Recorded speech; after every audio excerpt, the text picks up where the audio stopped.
Los egipcios entendían que la realidad era manifestada por un único Dios, a través de sus fuerzas fundamentales creadoras, las divinidades a las que llamaban néters. El mundo físico era dirigido por el faraón, que representaba el nivel de conciencia alcanzada por el hombre durante su reinado.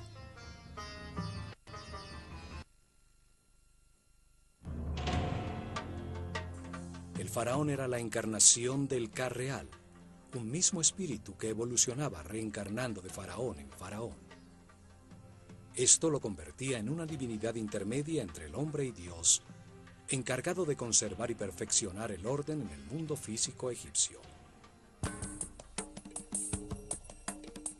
Su universo espiritual era guiado por el hierofante, el sumo sacerdote de la escuela de misterio del Ojo de Horus, el primer servidor de Dios, Hem-Neter-Tepi, el gran vidente.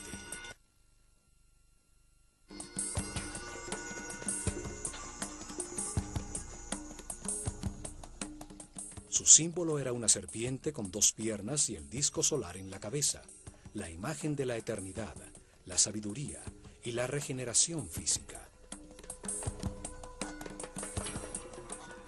La organización sacerdotal bajo su cuidado se dividía en 3 ramas.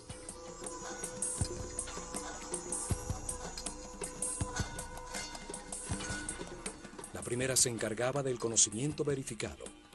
Era dirigida por el más sabio de los sacerdotes. La segunda rama se encargaba del arte y los rituales. La tercera rama era la encargada de la administración de los templos.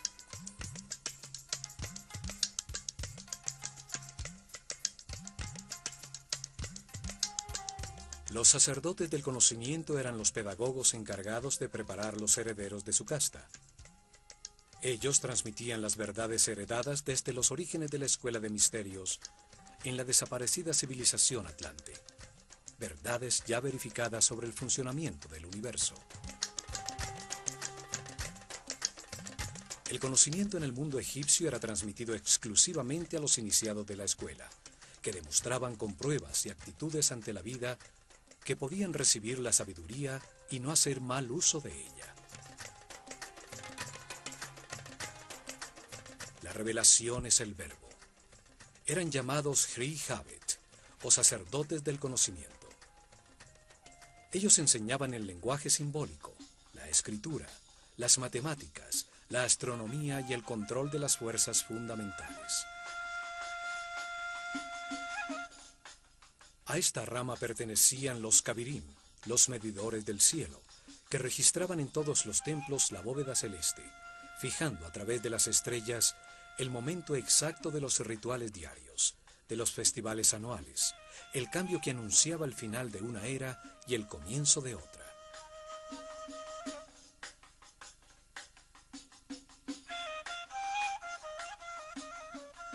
La segunda rama se encargaba de producir las obras de arte, del diseño arquitectónico y la construcción de los templos, de la dirección de los talleres donde los iniciados, ayudados por artesanos del pueblo, fundían las esculturas simbólicas. Estos sacerdotes creadores diseñaban y supervisaban las tallas en los muros de los templos. Ellos enseñaban a trabajar el arte con la sabiduría del amor, a disfrutar del oficio, a dar siempre lo mejor de sí. Diseñaban los símbolos, la herramienta fundamental de los rituales, los objetos y figuras simbólicas, y luego diseñaban lo que se debía hacer regularmente con ellos y en los momentos cósmicos como los solsticios y equinoccios.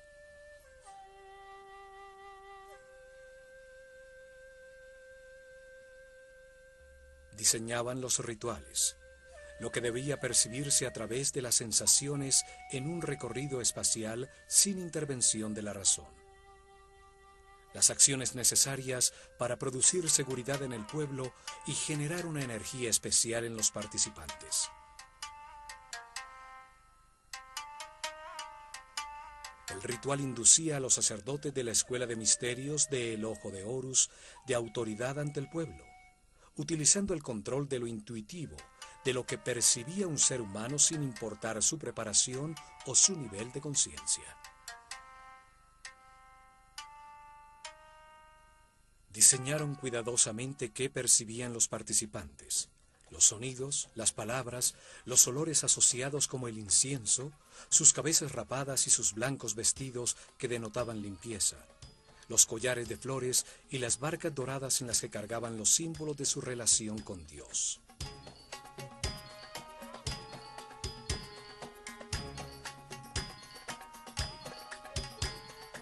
Utilizaron el ritual para transmitirle al pueblo la jerarquía y el orden de la sociedad que organizaron, utilizando sencillas herramientas como la riqueza de los vestidos, su vistosidad, la ubicación de los participantes o su cantidad. El ritual renovaba la relación entre los poderes de la realidad. Arriba el único Dios, luego los néters, los muertos, los sacerdotes, el faraón, su ejército y el pueblo. Los rituales acercaban al hombre a lo sagrado, le inducían profundas emociones que impulsaban sus acciones de una manera suave.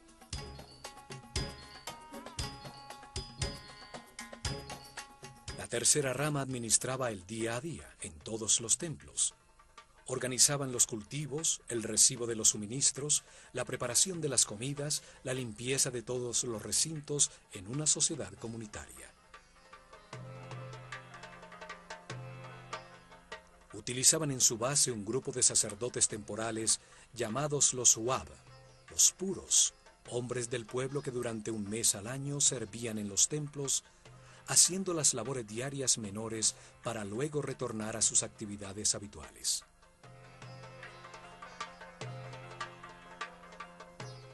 Unos vivían en el campo, cultivando los terrenos cedidos por el templo, alrededor de sus muros exteriores, y acudían al amanecer a realizar los ritos de purificación para entrar al templo y continuar con sus oficios del día.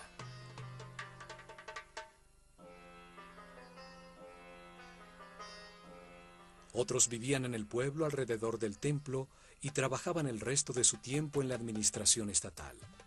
Carpinteros, obreros y albañiles reparaban y ampliaban al templo siguiendo esta modalidad de trabajo temporal rotativo. Este sistema de rotación permitía que muchos miembros de su sociedad participaran en los ritos y cultos desde el interior mismo del templo, y así entender al pueblo que los trabajos comunales los beneficiaban a todos.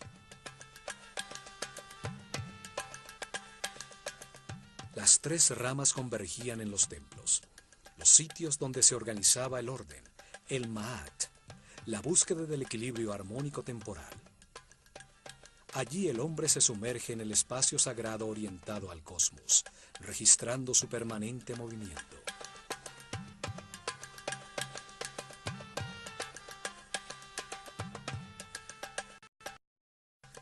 El templo era el instrumento para preservar el orden.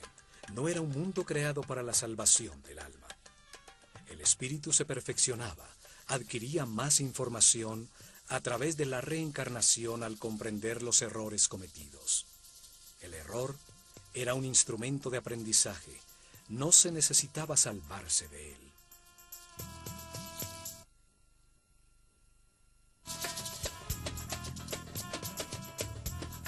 El templo era el sitio donde se encontraban las dos fuerzas fundamentales, la fuerza del caos y la fuerza del orden. Allí se lograba el equilibrio necesario, la armonía que conduce al perfeccionamiento de todos los individuos de su sociedad.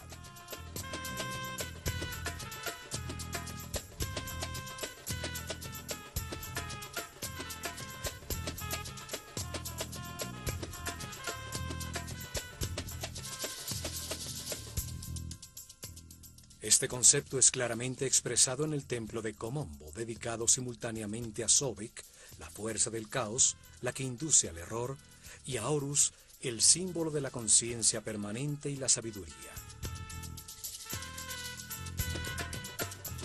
En este templo los iniciados de la escuela comenzaban su perfeccionamiento espiritual. Aquí llegaban a trascender el miedo y las conductas automáticas del instinto de defensa, a controlar el chakra raíz.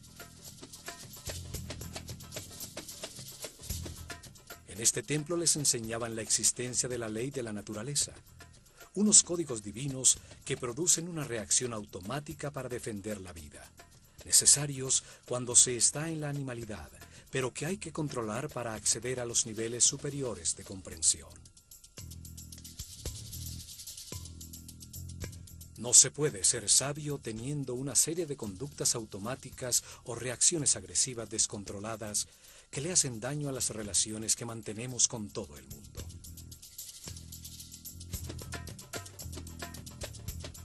El primer nivel de comprensión terminaba cuando comprendían que la vida es eterna, que la muerte es una puerta en el proceso de reencarnaciones, cuando controlaban las reacciones automáticas de agredir para defender su vida. Lo demostraban al pasar vivos la prueba de la muerte, en el centro conceptual de los dos altares, como veremos en este programa, demostrando su audacia, seguridad y confianza ante la perfección de todo lo que sucede en el universo.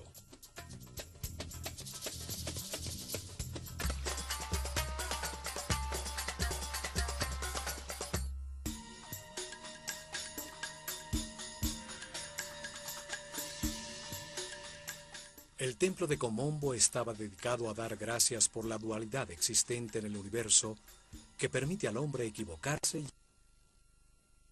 sus decisiones para producir comprensión y perfeccionamiento espiritual. Por eso estaba dedicado a dos fuerzas opuestas, representadas por Sobek, la figura simbólica de un hombre con cabeza de cocodrilo, y Horus, un hombre con cabeza de halcón. El ignorante y el sabio, el inocente y el que todo lo ha aprendido de tanto equivocarse a lo largo de 700 reencarnaciones.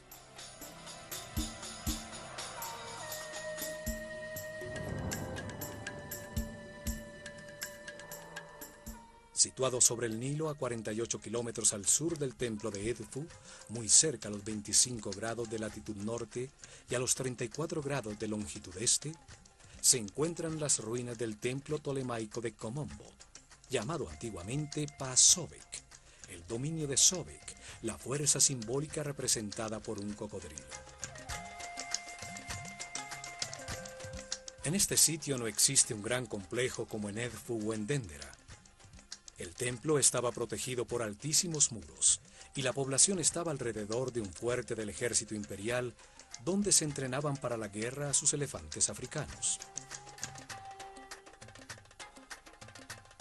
Allí, desde tiempos muy antiguos, a un lado del desaparecido fuerte, existió un templo dedicado a honrar la polaridad, la dualidad de todo en este mundo. Durante las dinastías tolemaicas, el templo fue reconstruido, y son sus ruinas las que llegan hasta nuestro tiempo. Komombo estaba orientado 43.5 grados al sureste, hacia la estrella Alfa Centauri, una estrella de la bóveda sur que anunciaba la salida del sol en el equinoccio de otoño. El templo, dividido por toda la mitad, estaba dedicado por igual a Sobek y a Horus, los dos extremos del camino de perfeccionamiento. Sobek al comienzo del camino, la ignorancia y la animalidad. Horus al final del mismo, la conciencia permanente y el fin de la rueda de reencarnaciones.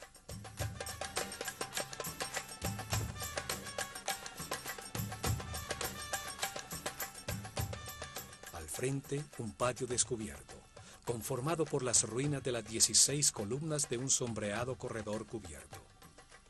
Hasta aquí podía entrar el pueblo. Un símbolo en las columnas lo autorizaba, el signo del ave sobre la media circunferencia, alabando al faraón.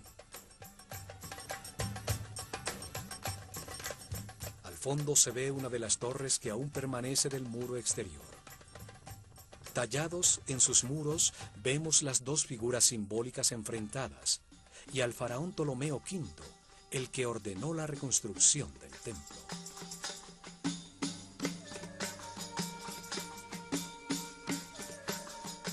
La fachada principal tiene dos accesos simétricos, sobre los cuales el decorado dintel muestra el doble disco alado, rodeado de las serpientes que simbolizan la luz en medio de la dualidad.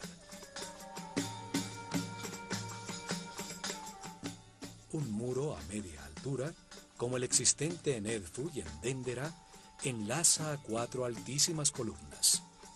Una quinta columna divide las 2 puertas.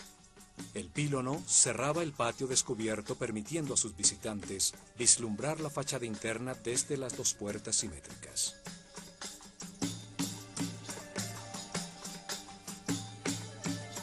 El patio del peristilo era más pequeño que el del templo de Edfu.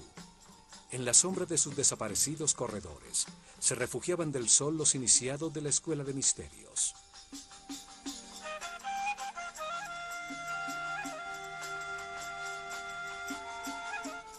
En el lado derecho del templo están los restos de lo que fue la pequeña capilla dedicada a Hathor.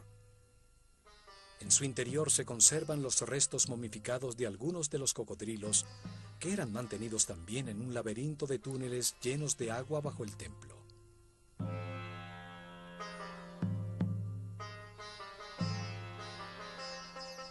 El cocodrilo es uno de los animales más duros y resistentes. Su piel es muy densa, es como el metal de los animales. Los egipcios asociaban esta dureza al máximo estado de materialización, un nivel muy lejano de la espiritualidad. Allí comienza el espíritu su camino de liberación de las limitaciones materiales a medida que va comprendiendo cómo funciona el universo. El cocodrilo simboliza la vida cuando sale de las aguas de la inconsciencia. Sale a buscar el aire que representa la conciencia. Los egipcios creían que con la primera respiración entra el espíritu al cuerpo en que se encarna. La larguísima columna vertebral del cocodrilo es un símbolo del eje de la vida en todo ser vivo. Aún la esfera del planeta tiene su columna vertebral sobre su eje de giro.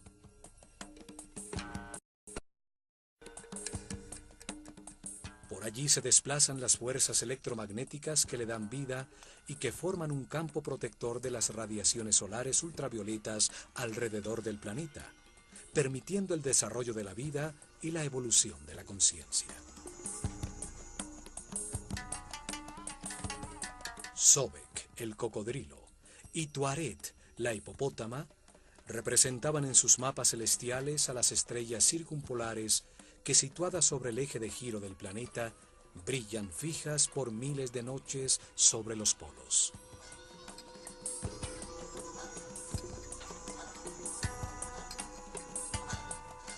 Los 2 animales se mantienen sumergidos en las aguas, reinan en la oscuridad, saliendo ocasionalmente a la superficie en busca de aire para respirar.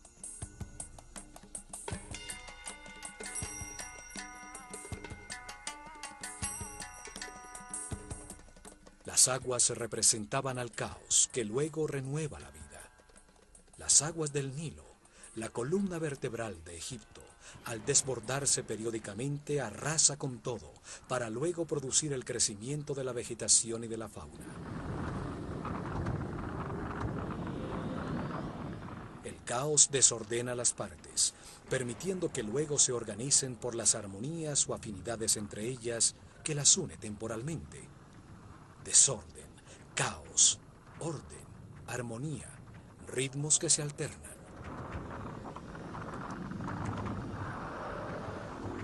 Esta fuerza de la naturaleza, que desorganiza para renovar la vida, era reconocida con el nombre de Sobek, el hombre con cabeza de cocodrilo. Sobek pertenece a la corte de Set, el señor de la oscuridad, la fuerza que impulsa al hombre hacia el materialismo, la sensualidad, el que retrasa su camino evolutivo, el que siembra su vida de decisiones incorrectas para que aprenda con sus propios errores. Para los egipcios, estas fuerzas no eran ni buenas ni malas, eran neutras. Fueron diseñadas por Dios para permitir el error y el sufrimiento que producen comprensiones en el hombre, llevándolo a la inmortalidad y a la conciencia permanente. El simétrico templo está dividido exactamente por la mitad. El lado derecho hacia el este está dedicado a Sobek, el lado izquierdo hacia el oeste a Horus, el comienzo y el final del camino evolutivo de la conciencia. Horus, el hombre con cabeza de halcón, sobre la que se posa un disco dorado, era el símbolo de la conciencia permanente. Representa un hombre que todo lo ha aprendido en esta escala de la realidad, un ser inmortal ascendido en las jerarquías del universo.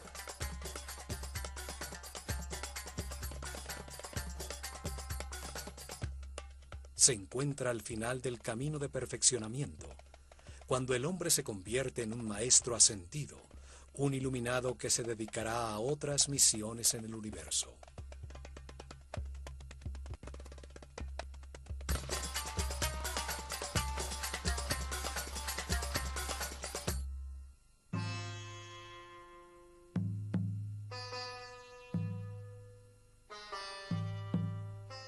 El faraón Ptolomeo VI inició la reconstrucción del antiquísimo templo y su decoración interior fue terminada bajo Ptolomeo XII, cuando la civilización egipcia estaba desapareciendo.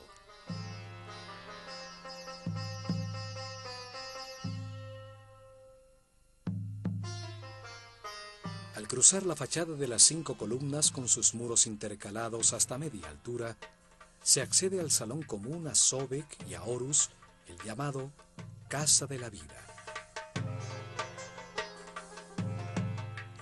Es un mundo simbólico, allí donde los iniciados recibían enseñanza y producían sus artes y escrituras. Interactúan las dos fuerzas opuestas. 10 altísimas columnas con capiteles florales sostenían el más alto techo del templo. Aquí los iniciados escucharon de sus maestros que para avanzar en el camino espiritual se requiere construirse una voluntad inquebrantable. Hay que querer hacerlo de manera consciente. Las primeras lecciones y ejercicios estaban destinados a lograr hombres de templanza. Una estricta disciplina era necesaria para estudiar, para controlar los miedos, para dominar las pasiones. Poder hacer y abstenerse es doble poder.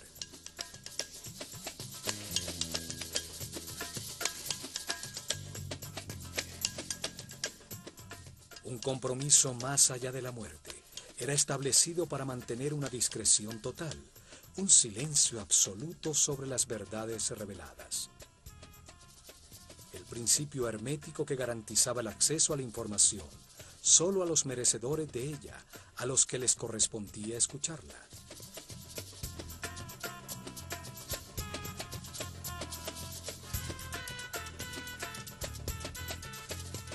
Se les revelaba que cuando aún no existe la conciencia y el libre albedrío, se necesitan los instintos, las conductas y reacciones automáticas.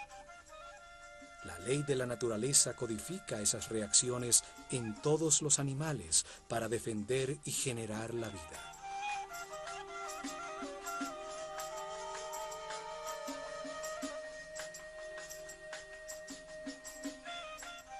Pero cuando se nace como un ser humano y se quiere abandonar la animalidad original, hay que tomar control y conciencia.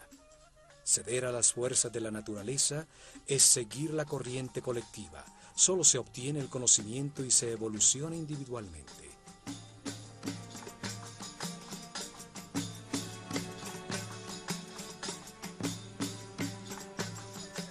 En la penumbra de este salón, aparecían desde sus respectivos santuarios relucientes las figuras doradas de Sobek y Horus a la vista de los iniciados, para iniciar las procesiones en los festivales, en los solsticios y equinoccios.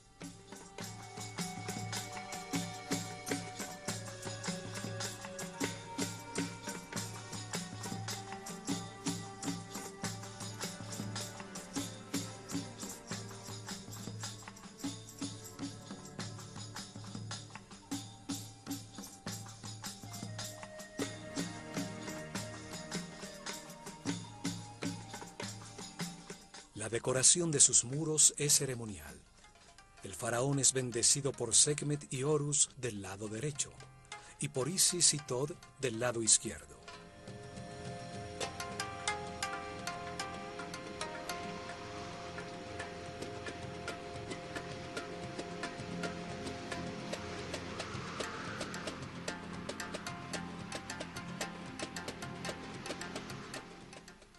Otro mural similar existe del lado de Sobek, resaltando la igualdad de las divinidades sin importar sus condiciones polares, de buenas o malas, luz u oscuridad.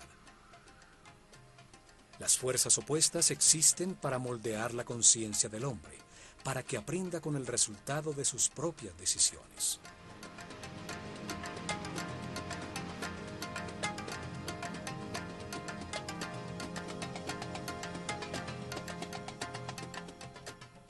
Inmediatamente después se llega a un espacio transversal donde se encuentra el salón de las purificaciones y el salón del almacenamiento de las ofrendas del lado de Horus.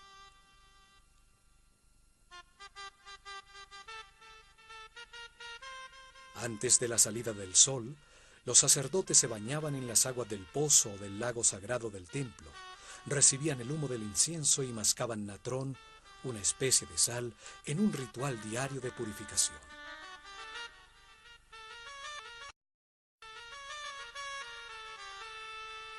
Los baños purificadores se repetían al mediodía y por la noche.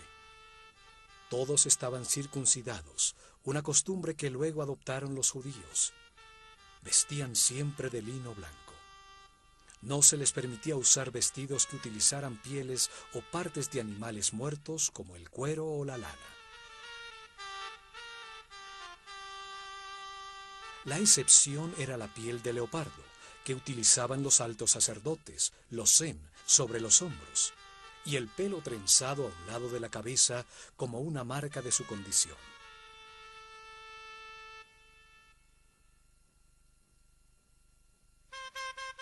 En el lado izquierdo del templo existe un profundo pozo con una escalera que se sumergía bajo el agua del Nilo.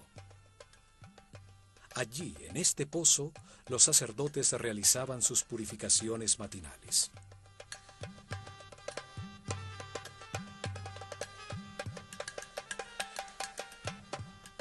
Una apertura superior permitía que el agua llenara un pequeño acueducto que mantenía con agua una pileta no muy profunda en el lado izquierdo del templo, donde los cocodrilos consagrados a Sobek retosaban.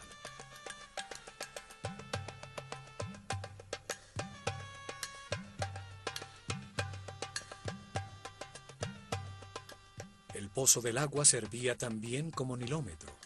Sus escalones servían para medir durante años los niveles del río y así predecir las inundaciones venideras.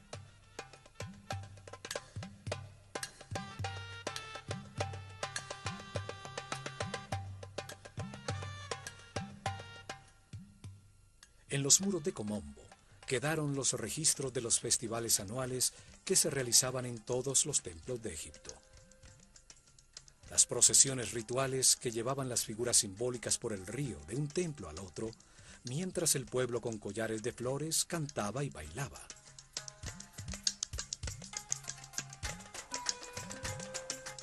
A continuación encontramos el corredor de las escaleras que conducen a la azotea del templo.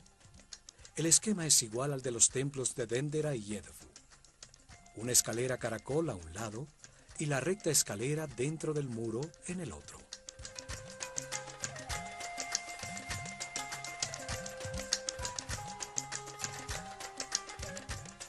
Desde allí se llega a la antecámara de los dos santuarios que tienen a cada lado un salón, donde se guardaban las barcas de oro, de Sobek y Horus, utilizadas por los sacerdotes para movilizar sus figuras simbólicas en las procesiones de los festivales.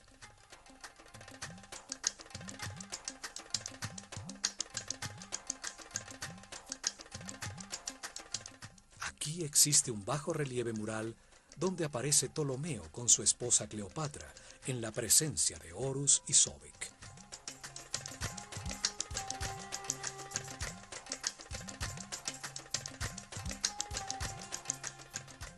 En esta antecámara se consagraban las ofrendas del pueblo. Consideraban que si no se retroalimentaba a Dios con estas ofrendas, su fuente de energía se agotaba, sobreviniendo el caos. Era una forma de agradecimiento por lo recibido y una forma de confianza por lo que vendrá. Diariamente llegaban al templo pan, cerveza, frutas, vegetales, miel, aceite, perfumes, velas, sal, natrón y telas de lino, que los sacerdotes recibían en el salón de las ofrendas, y luego colocaban en la antecámara como una manera de agradecer a Dios por su abundancia.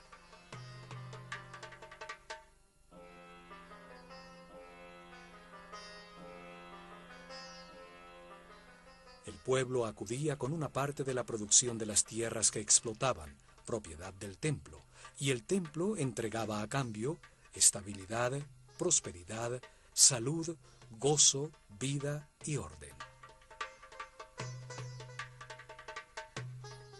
El sumo sacerdote purificaba con incienso las canastas de alimentos, y con el símbolo de la vida, el Ankh, marcaba la transferencia de fuerza divina entre los alimentos y la fuente de la vida.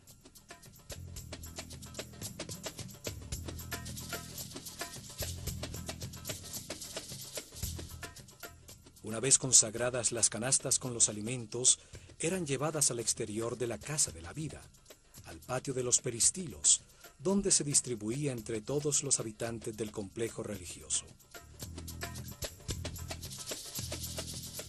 Y por fin, en lo más profundo del templo, se llega a los dos santuarios, donde se encontraban los tronos que albergaban las figuras que simbolizaban los dos extremos del camino de perfeccionamiento.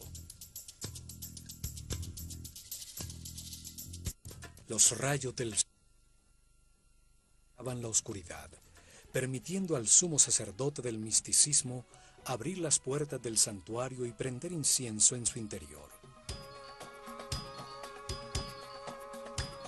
Rompía los sellos de óleo en las puertas del naos, haciendo que el símbolo divino apareciera para postrarse ante él y besar la tierra que lo sostiene. Afuera, en la penumbra del salón de las apariciones, los discípulos cantaban himnos religiosos y se ungían con mirra, aceites, linazas y canela, comenzando la primera meditación del día. En el interior del templo, los asistentes del sumo sacerdote organizaban la arena del piso, barriendo las huellas de los pies, cerrando tras de sí las puertas que desde el salón de las escaleras conducía a la antecámara hasta la siguiente mañana.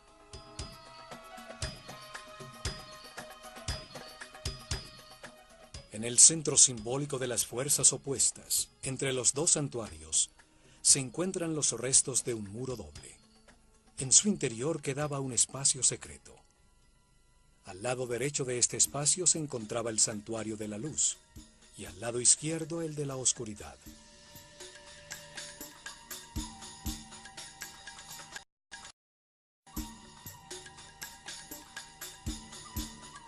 Desde ninguno de los dos santuarios a sus lados se podía saber que existía este sitio en el centro de los muros. En este espacio mantenido lleno de agua hasta su parte superior, con acceso desde la azotea del templo, era donde los iniciados tenían que pasar la prueba de la muerte. Durante meses los iniciados recibieron información sobre los 4 miedos básicos: el miedo a perder, el miedo a enfrentar, el miedo al abandono y el miedo a la muerte. Entendieron que el miedo produce una reacción psicosomática, una reacción neurohormonal automática. Esta reacción se manifiesta en un desasosiego, un aumento de la frecuencia cardíaca y de la respiración. Se bloquea la razón y se produce un deseo de agredir o de huir. Todas reacciones automáticas descontroladas que producen una pérdida de la paz interior y de la energía vital.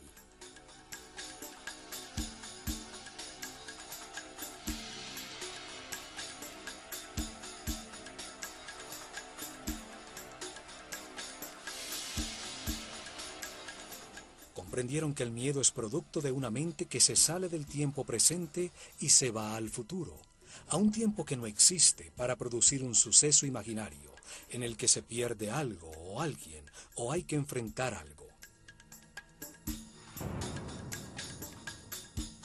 Aprendieron a disciplinar la mente de manera voluntaria y consciente, dirigiéndola con pensamientos seleccionados.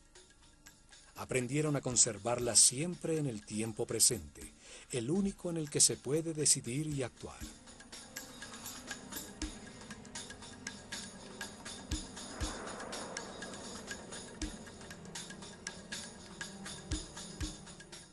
Se entrenaron para mantener pensamientos de satisfacción.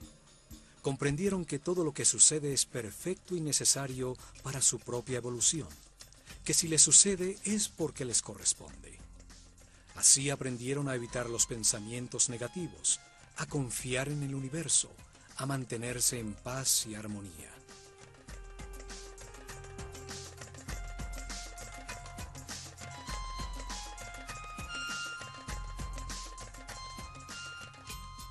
Hasta que sus maestros determinaban que era el momento de probar lo aprendido, lo ejercitado durante meses, se realizaba entonces una ceremonia individual en un salón descubierto en la azotea de este templo, frente a un rectángulo de oscura agua en el piso.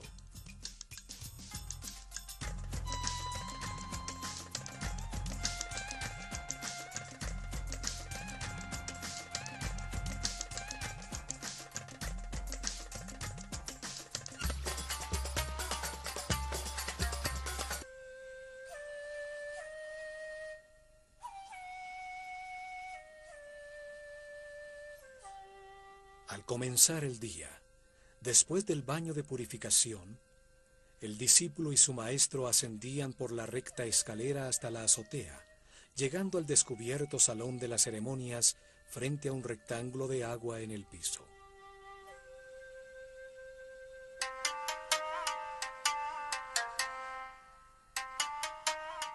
Su entrenamiento lo había preparado para ser cuidadoso y consciente en todas las situaciones desconocidas, una condición necesaria para sumergirse en el laberíntico canal lleno de agua y encontrar una salida sin ahogarse.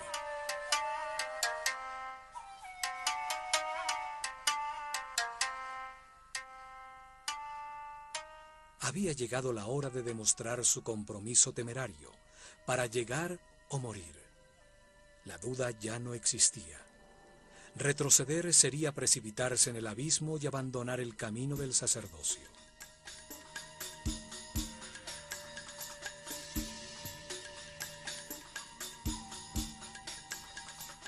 Con una bocanada de aire, el símbolo del espíritu y de la conciencia se sumergían en una especie de túnel vertical con salientes como de laberinto que estrechaban el paso. Con decisión nadaban verticalmente hasta el fondo, atravesando la apertura hacia el resplandor de luz.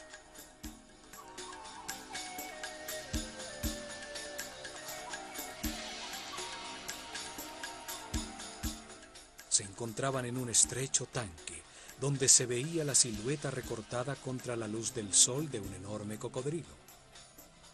Se puede imaginar el miedo que puede producirse y el control que había que tomar sobre la mente para permanecer en calma y examinar a su alrededor.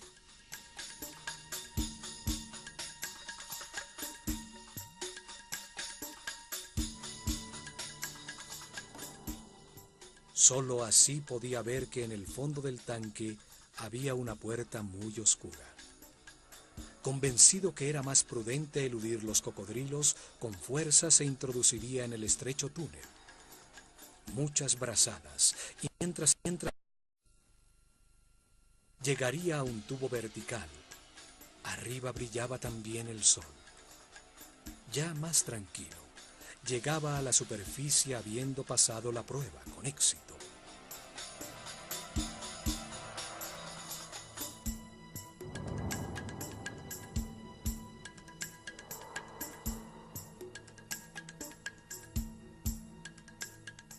Pero algunos, presa del pánico o en un estado de arrojo irracional, habían emergido rápidamente al lado del cocodrilo, que era mantenido muy alimentado para evitar que atacara, para enterarse que habían fallado la prueba, que la salida no se encontraba pasando al lado de la bestia.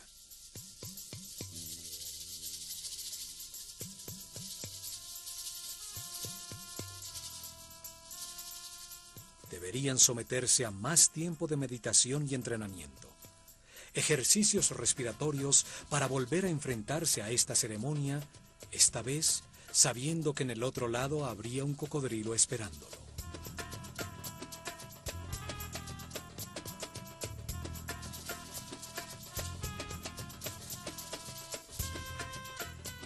Después de los santuarios con el tanque central de prueba, sobre un segundo corredor perimetral se encuentran 6 capillas, 3 a cada lado de un espacio central con la escalera que conducía a la azotea del templo.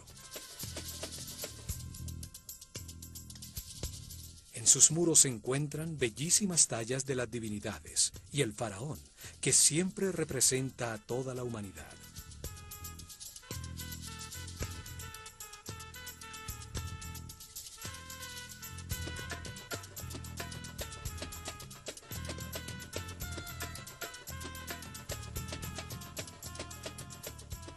En este corredor perimetral se encuentra la famosa escena donde el emperador Trajano se arrodilla ante Imhotep, el arquitecto de Saqqara, quien presenta una serie de instrumentos quirúrgicos, curetas, fórceps, sierras quirúrgicas y escalas farmacéuticas.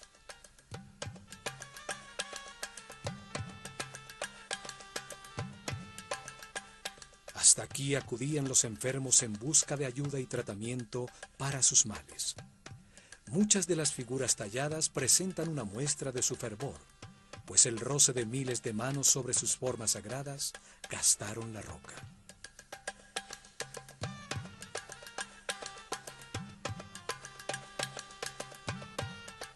En este muro también se encuentra tallada una puerta simbólica que existe en la mente de todo ser humano. Comunica desde un punto central, neutro en la dualidad, con las dimensiones superiores, el camino que utilizó el iniciado entre los 2 santuarios para avanzar al siguiente nivel de su entrenamiento.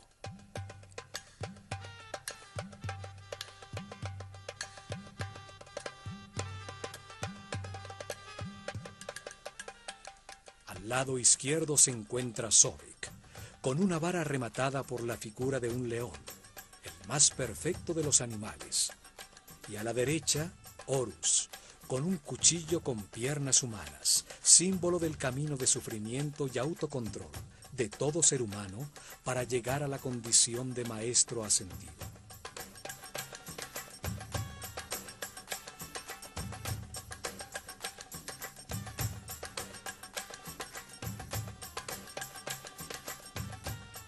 Entre los dos, un cántico de alabanza, coronado por Maat, el símbolo del orden y del equilibrio entre las 2 fuerzas opuestas, el materialismo sensual de Sobek y la espiritualidad consciente de Horus.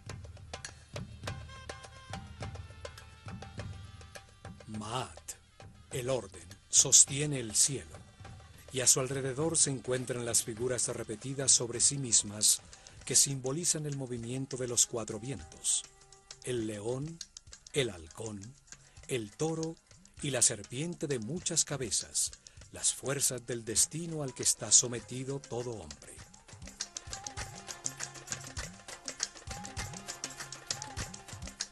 Curiosamente, esos mismos símbolos fueron utilizados posteriormente por los cristianos para representar a los 4 evangelistas.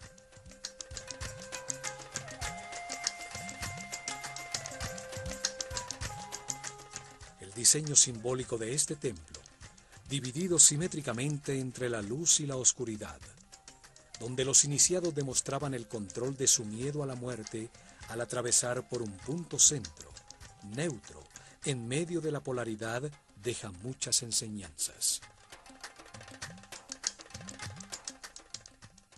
Nos muestra que la realidad es el producto de nuestros pensamientos, que el control consciente de los instintos automáticos y la permanencia en el presente son la puerta de entrada a los niveles de mayor armonía, paz y felicidad.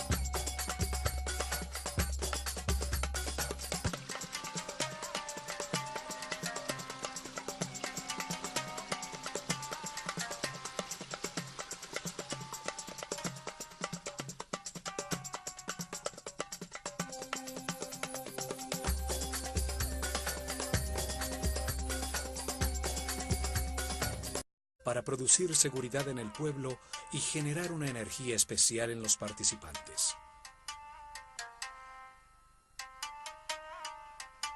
El ritual inducía a los sacerdotes de la Escuela de Misterios de El Ojo de Horus de autoridad ante el pueblo, utilizando el control de lo intuitivo, de lo que percibía un ser humano sin importar su preparación o su nivel de conciencia.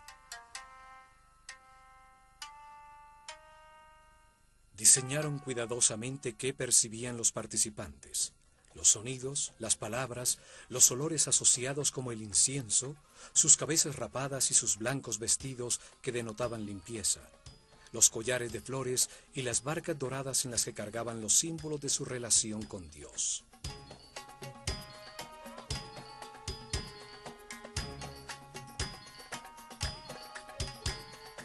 Utilizaron el ritual para transmitirle al pueblo la jerarquía y el orden de la sociedad que organizaron, utilizando sencillas herramientas como la riqueza de los vestidos, su vistosidad, la ubicación de los participantes o su cantidad.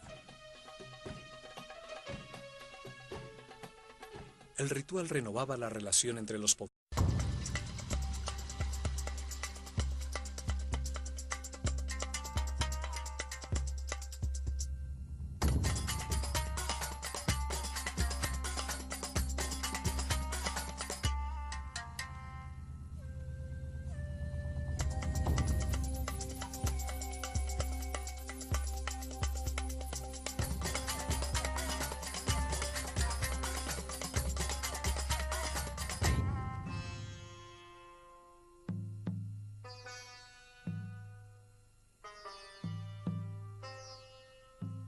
Los egipcios entendían que la realidad era manifestada por un único Dios, a través de sus fuerzas fundamentales creadoras, las divinidades a las que llamaban néters.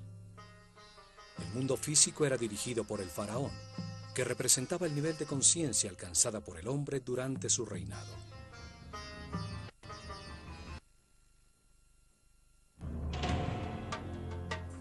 El faraón era la encarnación del Ka real, un mismo espíritu que evolucionaba reencarnando de faraón en faraón. Esto lo convertía en una divinidad intermedia entre el hombre y Dios, encargado de conservar y pedagogos encargados de preparar los herederos de su casta. Ellos transmitían las verdades heredadas desde los orígenes de la Escuela de Misterios en la desaparecida civilización atlante, verdades ya verificadas sobre el funcionamiento del universo.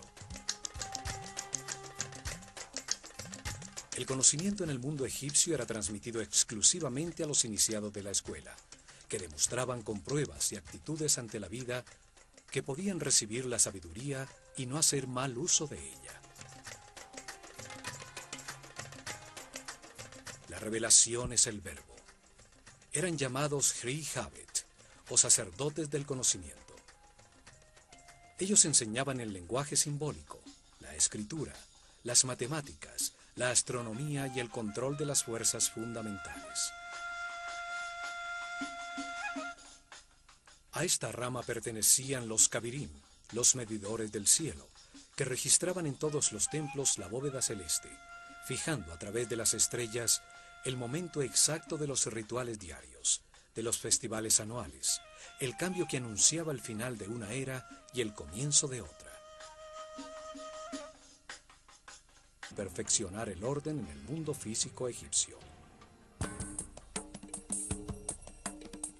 Su universo espiritual era guiado por el hierofante, el sumo sacerdote de la escuela de misterio de El Ojo de Horus, el primer servidor de Dios, Gem-Neter-Tepi, el gran vidente.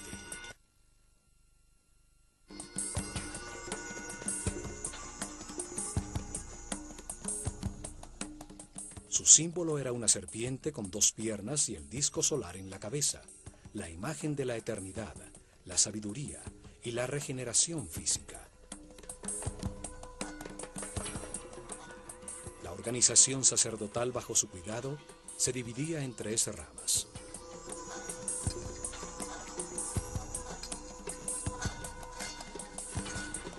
La primera se encargaba del conocimiento verificado. Era dirigida por el más sabio de los sacerdotes. La segunda rama se encargaba del arte y los rituales. La tercera rama era la encargada de la administración de los templos.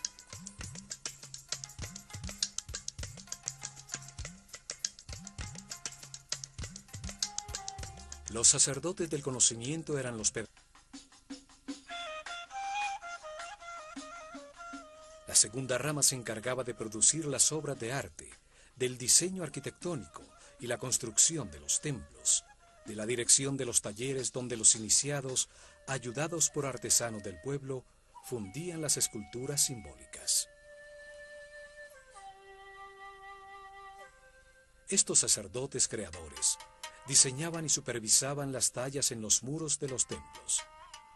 Ellos enseñaban a trabajar el arte con la sabiduría del amor, a disfrutar del oficio, a dar siempre lo mejor de sí.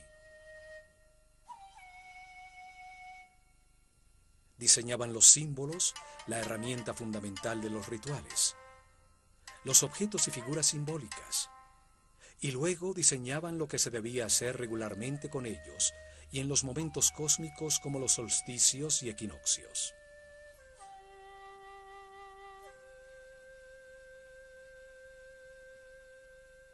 Diseñaban los rituales, lo que debía percibirse a través de las sensaciones en un recorrido espacial sin intervención de la razón. Las acciones necesarias